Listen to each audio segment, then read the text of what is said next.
Karnataka news beet follow ಮಾಡಿ, subscribe ಮಾಡಿ. ಇನ್ನು ಕಾವೇರಿಯ ಕದನ ಮತ್ತೆ ಶುರುವಾಗುಬಿಟ್ಟಿದೆ. ಮೇಕೆದಾಟು ಅಣೆಕಟ್ಟು ಯೋಜನೆಗೆ ತಮಿಳುನಾಡು ಸರ್ಕಾರ ಮತ್ತೊಮ್ಮೆ ತೀವ್ರ ಅಸಮಾಧಾನ ಮತ್ತು ವಿರೋಧವನ್ನು ವ್ಯಕ್ತಪಡಿಸುತ್ತಾನೇ ಇದೆ. ಈ ಸಂಬಂಧ ತಮಿಳುನಾಡು ವಿಧಾನಸಭೆಯಲ್ಲಿ ಮಂಡಿಸಲಾದಂತಹ ನಿರ್ಣಯವನ್ನ ಸದನವು ಸರ್ವಾನುಮತದಿಂದ ಅಂಗೀಕರಿಸಿದೆ. ವಿಧಾನಸಭಾ ಕಲಾಪದಲ್ಲಿ ಸಿಎಂ ವಿಜಯ್ ಮೇಕೆದಾಟು ಯೋಜನೆಯನ್ನ ವಿರೋಧಿಸಿ ನಿರ್ಣಯವನ್ನ ಮಂಡಿಸುವ ಕೆಲಸ ಮಾಡಿದ್ರು. ಮೇಕೆದಾಟು ವಿರೋಧಿ ನಿರ್ಣಯವನ್ನ ಸದನ ಸರ್ವಾನುಮತದಿಂದ ಅಂಗೀಕರಿಸಿದೆ. ಕಾವೇರಿ ನದಿ ನೀರಿನ ಜಲನಯನ ಪ್ರದೇಶವು ಈಗಾಗಲೇ ನೀರಿನ ಕೊರತೆಯನ್ನ ಎದುರಿಸ್ತಾ ಇದ್ದು, ಲಭ್ಯವಿರುವಂತ ನೀರನ್ನ ರಾಜ್ಯಗಳ ನಡುವೆ ಹಂಚಿಕೆ ಮಾಡಲಾಗಿದೆ. ಹೀಗಾಗಿ ಇತರ ಜಲನಯನ ರಾಜ್ಯಗಳ ಒಪ್ಪಿಗೆ ಇಲ್ಲದೆ ಕರ್ನಾಟಕ ಈ ಹೊಸ ಯೋಜನೆಯನ್ನ ತರ್ತಾ ಇರೋದಕ್ಕೆ ಸಾಧ್ಯವೇ ಇಲ್ಲ, ನಾವಿದನ್ನ ಒಪ್ಪೋದೇ ಇಲ್ಲ ಅನ್ನೋದಾಗಿ ತಮಿಳುನಾಡು ಸರ್ಕಾರ, ತಮಿಳುನಾಡುವೇ ಈಗ ಅದರ ವಿಚಾರವಾಗಿ ಎತ್ತಿದೆ. ಇದೇ ವಿಚಾರವಾಗಿ ಸಿಎಂ ವಿಜಯ್ ಮತ್ತು ನಮ್ಮ ಗೃಹ ಸಚಿವರಾಗಿರುವಂತಹ ಪ್ರಿಯಾಂಕ್ ಖರ್ಗೆ ಅವರು ರಿಯಾಕ್ಷನ್ ಕೊಟ್ಟಿದ್ದಾರೆ. ನೋಡ್ಬರೋಣ. தனி தீர்மானத்திற்கு ஆதரவு கருத்து தெரிவித்து அனைத்து மாமன்ற உறுப்பினர்களுக்கும் எனது நன்றியை தெரிவித்துக் கொள்கிறேன். மாண்புமிகு எதிர்க்கட்சி தலைவர் அவர்கள் பேசும்போது அரசின் தனி தீர்மானத்தில் ஒரு கருத்தை சேர்க்க கோரியுள்ளார். அது குறித்து கீழ்கண்ட கருத்தினை பேரவைக்கு தெரிவிக்க விரும்புகிறேன். மேகதாது பிரச்சினை சம்பந்தமாக எனது தலைமையில் 26/5/2026 அன்று மேகதாது பிரச்சினைக்காக பிரத்யேகமாக தனி நடுவர் மன்றம் அமைப்பது குறித்து சட்ட வல்லுநர்களுடன் கலந்தாலோசித்து தனி நடுவர் மன்றம் அமைக்க ஏற்கனவே தேவையான சட்ட நடவடிக்கைகள் எடுக்கப்பட்டு வருகின்றன. எனவே எதிர்க்கட்சி தலைவரால் அளிக்கப்பட்ட கருத்தினை 4வது பத்திக்கு அடுத்து கூடுதலாக சேர்க்கலாம் என மாண்புமிகு பேரவைத் தலைவர் அவர்களை கேட்டுக்கொள்கிறேன். Mekedad is not close to my heart. It is the heart of entire South India.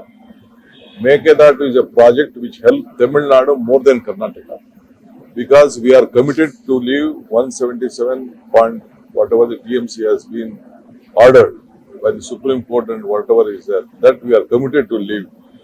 So we have to protect Tamil Nadu farmers. So in order to, it is a balancing reservoir. Not even a single TMC of water, bucket of water can be used for irrigation except Bangalore city drinking water.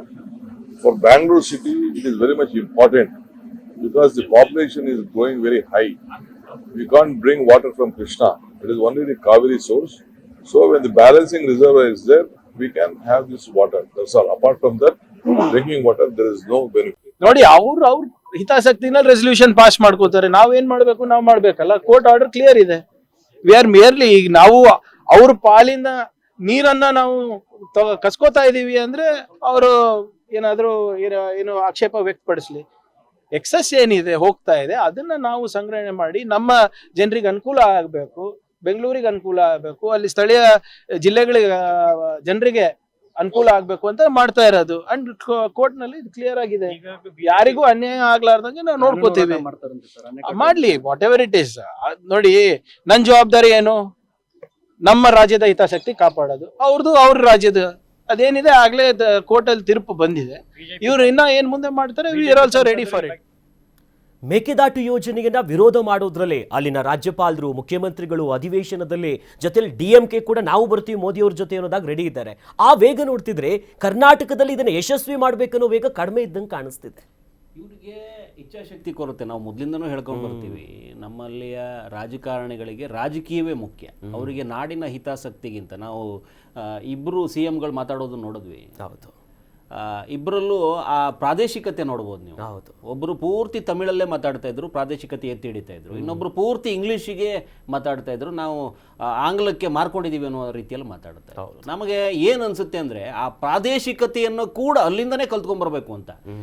Supreme ಕೋರ್ಟ್ನಲ್ಲಿ 2025ರಲ್ಲಿ ಇವರ ಅರ್ಜಿಗಳು ತಿರಸ್ಕೃತ ಆದಾಗಲೂ ಕೂಡ ಅವರು ಹೋರಾಟವನ್ನು ನಿರಂತರವಾಗಿಸ್ಕೊಂಡಿದ್ದಾರೆ. ನೀವು ಅವರು ಮತ್ತೆ ಎದ್ದಾಗ ಮಾತ್ರ ನೀವು ಹೋಗ್ತಾ ಇದ್ದೀರಿ. 2025ರ ಅರ್ಜಿ ತಿರಸ್ಕೃತಗೊಂಡಾದ ನಂತರದಲ್ಲಿ ಕರ್ನಾಟಕ ಸರ್ಕಾರ ತಗೊಂಡಿರುವಂಥ ನಿರ್ಣಯಗಳೇನು, ಆ ಬಗ್ಗೆ ನೀವು ಮಾಡ್ತಾ ಇರುವಂಥ ಪ್ರಯತ್ನ ಏನು?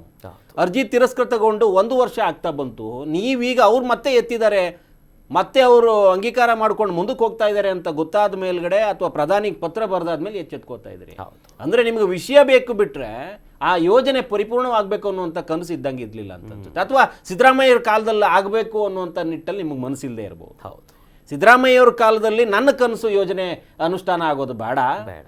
ಸಿದ್ದರಾಮಯ್ಯವರು ಇಳಿದಾದ ನಂತರದಲ್ಲಿ ನಾನು ಬರ್ತೀನಿ, ಆದಾಗ ಸಾಕಾರ ಆದಾಗ ನನಗದು ಬೇಕಾದಂಗೆ ಬರುತ್ತೆ ಅನ್ನುವಂಥ ನಿಟ್ಟಲ್ಲಿ ಮಾತಾಡಿರ್ಬೋದು. ಸಂತೋಷ ಮಾಡಿ ಈಗಲೂ. ಆದರೆ ಒಂದು ಪ್ರಾದೇಶಿಕತೆ ಅಂತ ಬಂದಾಗ ನಿಮ್ಮ ನಡೆ ನುಡಿ ಎಲ್ಲವೂ ಒಂದೇ ಲೆಕ್ಕಾಚಾರದಲ್ಲಿರಲಿ. ತಮಿಳವರು ಆ ನಿಟ್ಟಲ್ಲಿ ಕೆಲಸ ಮಾಡ್ಕೋತಾ ಇದ್ದಾರೆ. ತಮಿಳ್ನಾಡಿಗರು ತುಂಬಾ ದೊಡ್ಡ ಮಟ್ಟದ ತಪ್ಪಿಗೆ ಕೈ ಹಾಕೊಂಡು ಇವತ್ತಿನದಲ್ಲ ಇದು. ಜಲವಿವಾದ ಅಂತ ಬಂದ್ರೆ ಜಯಲಲಿತಾ ನಮ್ಮಲ್ಲಿಂದನೇ ಹೋಗಿ ಅಲ್ಲಿ ಬೆಳೆದ ಹೂ ಅದು ನಮಗೆ ಕೆಳಗಡೆ ಇರೋ ಮುಳ್ಳನ್ನೆಲ್ಲ ಚಾಚ್ಕೊಂಡು ಹೋಯ್ತದೆ. ಹೌದು. ಮಗ್ಗಲ ಮುಳ್ಳು ಅಂತಾನೆ ಬರ್ದಿದ್ವಿ ನಾವು. ಮಗ್ಗಲ ಮುಳ್ಳದು.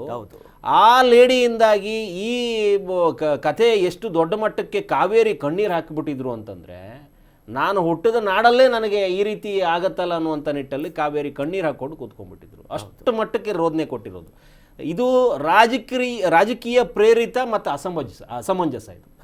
ಇದು ಯಾವ ಕಾಲಕ್ಕೂ ತಮಿಳಿಗರಿಗೆ ಸರಿ ಅನಿಸ್ತದಲ್ಲ. ಆದರೆ ರಾಜಕೀಯವಾಗಿ ನಾವು ಉಳ್ಕೋಬೇಕು ಅಂತಂದ್ರೆ ಈ ಕೇಸನ್ಗಳನ್ನು ಅಂದ್ರೆ ಜಲವಿವಾದವನ್ನು ಜೀವಂತವಾಗಿಡ್ಸ್ಕೊಂಡ್ಬಿಡ್ಬೋದು. ಅವರಿಗೆ ಜಲವಿವಾದ ಈ ಕಾವೇರಿ ಅನ್ನೋದು ಜೀವಂತವಾಗಿದ್ರೆ, ಕರ್ನಾಟಕಕ್ಕೆ ಕುಗ್ತಾ ಇದ್ರೆ ಬೇರೆ ತಮಿಳ್ನಾಡಲ್ಲಿ ಏನು ಮಾಡಿದ್ರೂ ಪರವಾಗಿಲ್ಲ, ಇದನ್ನೊಂದನ್ನು ಎತ್ತಿ ತೋರಿಸೋದು, ಹಾಗೆ ಪಕ್ಷದಿಂದ ಮತ್ತೆ ಮತ ಹಾಕಿಸ್ಕೊಂಡು ಬರ್ತಾ ಇರೋದು. ಹೌದು. ಆ ನಿಟ್ಟಲ್ಲೇ ಆಗ್ತಾ ಇರುವಂಥದ್ದು. ನಿಜಕ್ಕೂ ಹೇಳಬೇಕು ಅಂತಂದ್ರೆ ಈ ನೀರಿನ ವಿಚಾರ ಮೂಲಭೂತ ಹಕ್ಕು. ಕುಡಿಯುವ ನೀರಿನ ವಿಚಾರದಲ್ಲಿ ಈ ಅಣೆಕಟ್ಟು ಆಗ್ತಾ ಇರುವಂಥದ್ದು, ಮೇಕೆದಾಟು ಒಂಟಿಕುಡ್ಲಲ್ಲಿ ನಡೀತಾ ಇದೆ. ಈ ಯೋಜನೆಯನ್ನ ಇಷ್ಟೊಂದು ಹೈರಾಣ ಮಾಡ್ಕೊಂಡು ಯಾಕೆ ಕೂತ್ಕೊಂಡಿದ್ದಾರೆ ಅದು ತಮಿಳವರೇ ಹೇಳಬೇಕು.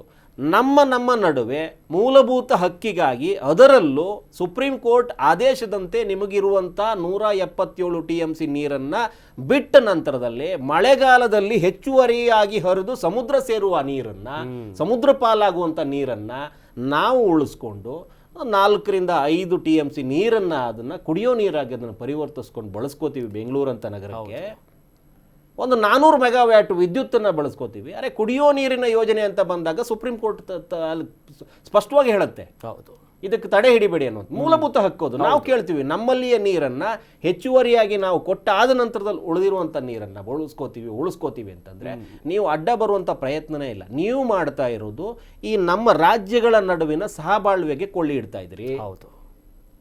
ಒಕ್ಕೂಟ ವ್ಯವಸ್ಥೆಗೆ ಬೆಂಕಿ ಇಡ್ತಾ ಇದ್ರಿ. ಇದೊಂದು ಒಕ್ಕೂಟ ವ್ಯವಸ್ಥೆ, ಭಾರತದ ಒಕ್ಕೂಟದ ವ್ಯವಸ್ಥೆ. ನೀವು ಹೇಳ್ತೀರಿ ಜಲನಯನ ಪ್ರದೇಶ ಅಲ್ಲಿ ಇಲ್ಲಿ ಅವರು ಇವರು ಎಲ್ಲವೂ ಇದೆ. ನಮಗೋಸ್ಕರ ನಾವು ಒಂದು ಯೋಜನೆ ತಂದು ನಾವು ನೀರನ್ನು ಶೇಖರಿಸಿ ಇಟ್ಕೋತೀವಿ. ಹೆಚ್ಚುವರಿ ನೀರನ್ನಂತ ಬಂದಾಗ ನೀವು ಸಹಬಾಳ್ವೆಯಿಂದ ಇರಬೇಕಾದವರು, ಒಕ್ಕೂಟದ ವ್ಯವಸ್ಥೆ ಅಡಿ ಇರಬೇಕಾದವರು, ರಾಜಕೀಯ ಪ್ರೇರಿತವಾಗಿ ಅಸಮಂಜಸವಾಗಿ ಇನ್ನೊಂದೇನೋ ಮಾಡ್ಕೊಂಡು ಹೋಗಿ ಮೇಲ್ಮನವಿ ಸಲ್ಲಿಸೋದಕ್ಕಿಂತ ಹೊಂದಾಣಿಕೆ ಮಾಡಿಕೊಂಡು ಇರೋದ್ರಲ್ಲಿ ನಮಗೂ ಕೊಟ್ಟಿದ್ದಾರೆ, ನಾವು ಇದ್ದೀವಿ, ಅವರು ಕುಡಿಯೋ ನೀರನ್ನು ಬಳಸ್ತಾ ಇದ್ದಾರೆ ಅಂತಂದರೆ ಮೇಕೆದಾಟು ಯೋಜನೆ ಸಾಕಾರನೂ ಆಗುತ್ತೆ. ತಮಿಳುನಾಡು ಮತ್ತು ಕರ್ನಾಟಕ ಕೂಡ ಸಹಬಾಳ್ವೆಯಿಂದ ಇರುತ್ತೆ. ಹೌದು. ಇದ್ರ ಕಡೆ ಯೋಚನೆ ಮಾಡಬೇಕು. ಬೆಂಕಿ ಇಡುವ ಪ್ರಯತ್ನ ಮಾಡಿದ್ರೆ ಇದು ಮತ್ತೆ ಕಾವೇರಿ ಉದ್ವಿಗ್ನತೆ ಎಲ್ಲ ನೋಡಿದ್ವಿ. ಲಾಸ್ಟ್ ಹೊಗೆನಕಲ್ ವಿಚಾರದಲ್ಲೂ ಕೂಡ ಇವರು ಆ ಹೊಗೆನಕಲ್ ಯೋಜನೆಗೆ ಒಂದಷ್ಟು ಹಣವನ್ನು ಎತ್ತಿಡ್ತಾರೆ. ಆಗಲೂ ಕೂಡ ಕರ್ನಾಟಕ ಸುಮ್ಮನಿತ್ತು. ಅವಾಗಲೇ ಎಚ್ಚೆತ್ಕೋಬೇಕಾಗಿತ್ತು. ಹೊಗೆನಕಲ್ ಮುಗಿದ ಅಧ್ಯಾಯ ನೀವು ತಗೊಂಡೋಗಿ ಮತ್ತೆ ಆ ಯೋಜನೆಗೆ ದುಡ್ಡೆತ್ತಿಡ್ತೀರಿ ಅಂತಂದರೆ ನೀವು ಬೆಂಕಿ ಇಡೋ ಪ್ರಯತ್ನ ಮಾಡ್ತಾ ಇರ್ತೀರಿ. ಹೌದು. ಸ್ಟಾಲಿನ್ ಅವರು ಕೂಡ ಅದನ್ನೇ ಮಾಡೋದು. ಆದರೆ ದುರ್ದೈವಕ್ಕೆ ಅವ್ರಿಗೇನು ಬರಲಿಲ್ಲ. ಹೌದು. ಆ ಟೈಮಿಂಗ್ ನೆನಪಾಗಿಲ್ಲೋ ಏನೋ ಗೊತ್ತಿಲ್ಲ. ಕರ್ನಾಟಕದವರಂತೂ ಮರ್ತೇ ಕೂತ್ಬಿಟ್ಟು. ಸೊ ಹಾಗಾಗಿ ಈ ಮೇಕೆದಾಟು ಯೋಜನೆ ಇವರ ಕನಸಿನ ಯೋಜನೆ ಆಗಿರೋದ್ರಿಂದ CM ಖುದ್ದು ಒಂದು ಆಸಕ್ತಿ ವಹಿಸಿ ಇದನ್ನೇನಾದರೂ ಮುನ್ನೆಲೆಗೆ ತಂದುಕೊಂಡು ಪ್ರಿಯಾಂಕ ಖರ್ಗೆ ಹೇಳ್ದಂಗೆ ಇದನ್ನ ಬರೀ ಅವ್ರ ರಾಜ್ಯದವ್ರ ಹಿತಾಸಕ್ತಿಗೆ ಅವ್ರು ಮಾಡ್ಕೊಂಡಿದ್ದಾರೆ, ಬಿಟ್ಕೊಡೋಕ್ಕಾಗಲ್ಲ. ನಮ್ಮ ರಾಜ್ಯದವ್ರು ನಾವೇನು ಮಾಡಬೇಕು ಅದು ಸ್ಪಷ್ಟವಾಗಿತ್ತು ಮಾತು. ಅವ್ರು ಮಾಡಿರೋದನ್ನು ನಾವು ಏನೋ ಒಪ್ಕೊಳ್ತಾ ಇಲ್ವಲ್ಲ, ನಮ್ಮ ದಾರಿಯಲ್ಲಿ ನಾವು ಪ್ರಯತ್ನ ಪಡ್ತೀವಿ ಅಂತ ಹೇಳಿದರೆ ಆ ಪ್ರಯತ್ನ ನಿರಂತರವಾಗಿರಲಿ ಮತ್ತು ಸ್ಪಷ್ಟವಾಗಿರಲಿ. ಎಸ್ ಮೇಕೆದಾಟು ಯೋಜನೆ ಒಂದು ಸುಸ್ಥಿರ ಅಭಿವೃದ್ಧಿ ನೋಡಲಿ ಅನ್ನೋದು ನಮ್ಮ ಆಶಯ ಕೂಡ ಹೌದು. ಕರ್ನಾಟಕ ನ್ಯೂಸ್ ಬೀಟ್ ಫಾಲೋ ಮಾಡಿ, ಸಬ್ಸ್ಕ್ರೈಬ್ ಮಾಡಿ.